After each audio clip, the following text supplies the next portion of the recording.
और एक मास्टर जी कह रहे थे वीडियो में कि हमने मना कर दिया विवेक बिंद्रा को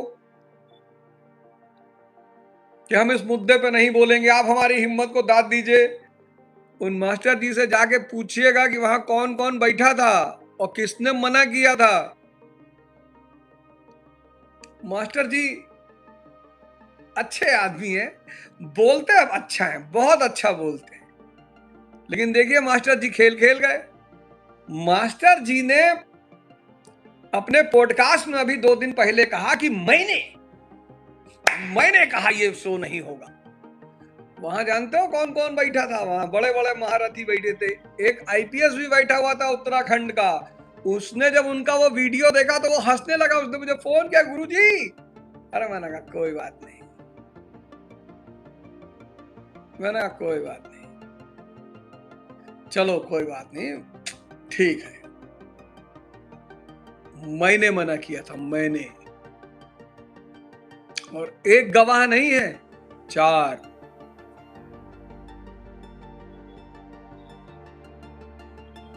हमने मना किया था कि ना, हम किसी के पक्ष में नहीं बोलेंगे, किसी की बुराई नहीं करेंगे। हमें क्या पता यार कौन सी कहानी चल रही है,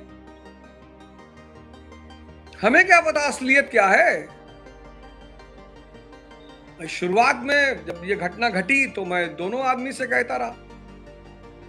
मैंने खान सर को भी मैसेज किया कि मत यार ये सब मामला मत बढ़ाओ, क्या कर रहे हो यार, फंस जाओगे बुरा।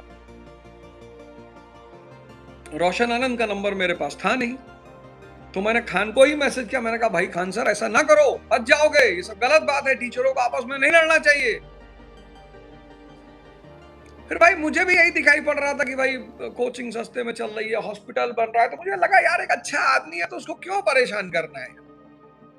अब उस अच्छे के पीछे वो क्या कर रहे थे ये मुझे नहीं पता। मैं कोई सीबीआई हूं, मैं सीआईडी हूं, मैं रॉ में काम करता हूं कि मैं मोसाद हूं? मुझे जो दिखाई पड़ता है वो मैं बोलता हूं। मैं बहुत ज्यादा ठीक है भाई, आप अच्छा काम कर रहे हो, मैं आपका सपोर्ट करूंगा, चाहे आप मेरे दुश्मन ही क्यों ना हो।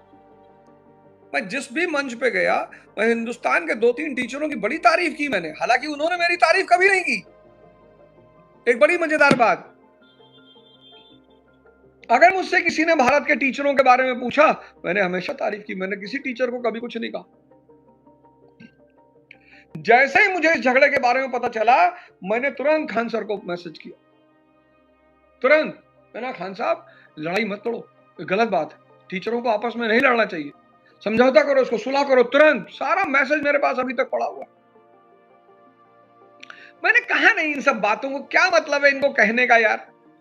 फिर मैंने जब देखा कि बात आगे बढ़ गई और सब आपस में लड़ने लगे, ये बात सच है, विवेक बिंद्रा जी ने हम लोग को बुलाया था, एकदम सच है, ये बात एकदम सच है कि विवेक बिंद्रा जी ने हम लोग को बुलाया था, मैं गया भी था। हमने कहा भाई किसी का पक्ष, और मैंने मना किया था,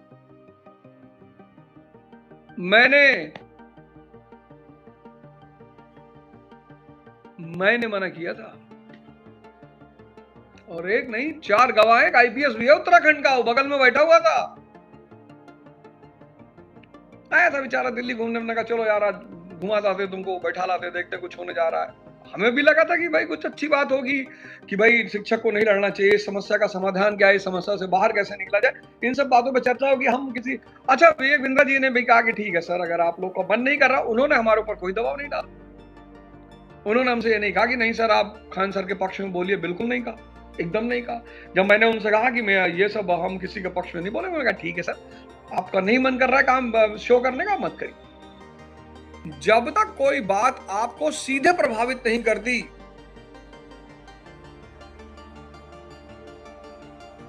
वे आपको कॉलर पकड़ ले, ठीक है, अच्छी बात, तब तो विरोध करना ही पड़ेगा।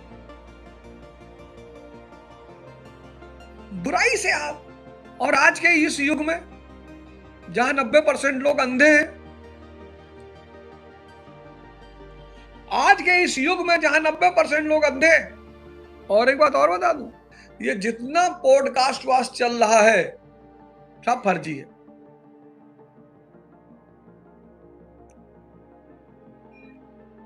आपको जो व्यक्ति अच्छा लगता है, आपको जिस व्यक्ति से फायदा मिल रहा है, आप उससे जुड़िए। मैंने कल आपसे क्या कहा, एक पत्रकार है, कल बताया मैंने आपको कि उनके एक अपने प्रिय की लीवर खराब हो गया। मैंने एक जगह बताई, वो जाके इलाज कराए, ठीक हुए, तो बेचारे भावुक हो गए। उनको लगा था कि अवध ओझा ठीक आदमी नहीं है, तो उस घटना के बाद वो बड़े भावुक हो गए। तो उन्होंने मुझसे कहा कि सर, हमें पैसा दिया गया था कि अवध ओझा को बुलाओ, पॉडकास्ट करो और ये सवाल करो। तो ऐसे 10-20 पॉडकास्ट करा लेंगे, उल्टे सीधे सवाल पूछेंगे, तो उल्टे सीधे सवालों का उल्टा सीधा जवाब ही होता है। अच्छा, मेरी आदत है, मुझसे कोई उल्टा सीधा सवाल करेगा तो मैं उल्टा सीधा जवाब दूंगा। तो जब मैं उल्टा सीधा जवाब दूंगा तो मेरी एक निगेटिव को पिक्चर, पीआर, मेरी इमेज को खराब करने के लिए पीआर पे खर्चा किया गया कि इस व्यक्ति को पढ़ाई के मार्केट से हटा दो। पर तुम भगवान थोड़ी हो। आईटी सेल बना लो अपना 150 लोगों का, जिसको गाली दिलवाना है दिलवाओ, जिसको रोस्ट करवाना है करवाओ, जिसकी इमेज खराब करनी है खराब कराओ, जिसकी इमेज बनानी है बनाओ। पीआर टीम ने कितना बड़ा काम किया। खान सर की पीआर टीम को तो मैं सलाम करता हूं। खान सर की जो पीआर टीम है उसको मैं सलाम करता हूं। मेरी आज तक कोई पीआर टीम नहीं, मेरा आज तक कोई सोशल मीडिया ऑफिस नहीं, कुछ भी नहीं।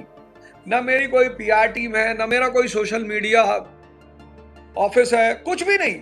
सब परमात्मा की कृपा से चल रहा है। यार पीआर का तो मैंने भरोसा ही नहीं किया कभी। क्या भगवान जिसको जो करना है वो मालिक करेगा, पीआर व्यार क्या करेगी। लेकिन खान सर कि भाई हमारे यहाँ एक लड़की बर्तन मांजती है, वो आईएएस की तैयारी कर रही है। सर, आईएएस की तैयारी करने वाला बर्तन मांजेगा ही नहीं, और अगर वो बर्तन मांज रहा है तो उसको तैयारी नहीं करनी चाहिए। अबे आईएएस की भैया जो तैयारी कर रहा है वो कम से कम 10th की मैथ्स पढ़ा लेगा, 10th की फिजिक्स पढ़ा लेगा, 10th की बायो पढ़ा लेगा कम से कम। और अगर वो 10th को नहीं पढ़ा पा रहा है तो आईएएस की तैयारी कैसे करेगा वो।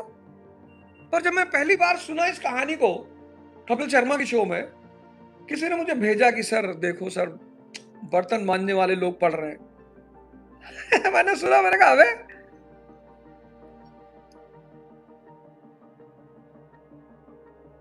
तो, और ये सब करते हैं, ऐसा नहीं खान सर कर रहे हैं। खान सर ज्यादा कर गए, ज्यादा नाम कमा गए, आगे निकल गए, तो जो लोग आगे नहीं निकल पाए वो सब उनसे चिढ़ रहे हैं कि यार हम काहे नहीं आगे निकल पाए, हम काहे नहीं इतना पैसा कमा पा रहे हैं, हम काहे नहीं अमिताभ बच्चन के साथ बैठ रहे हैं, हम काहे नहीं भाई कपिल शर्मा के शो में जा रहे हैं। उस आदमी से लोग चिढ़ रहे हैं। आज की सच्चाई क्या है?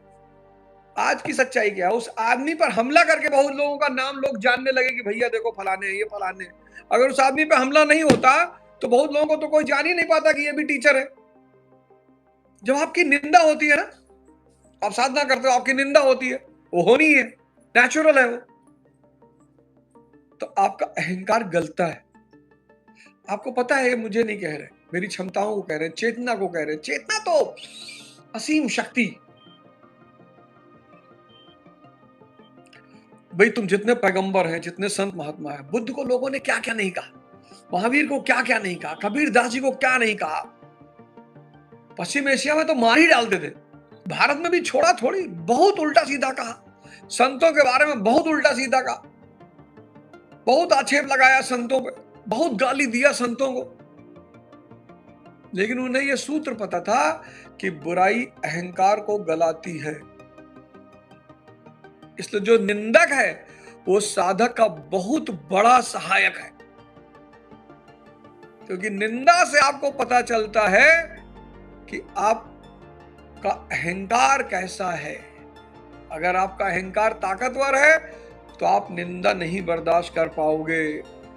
जितना अहंकारी आदमी होगा वो निंदा नहीं बर्दाश्त कर पाएगा।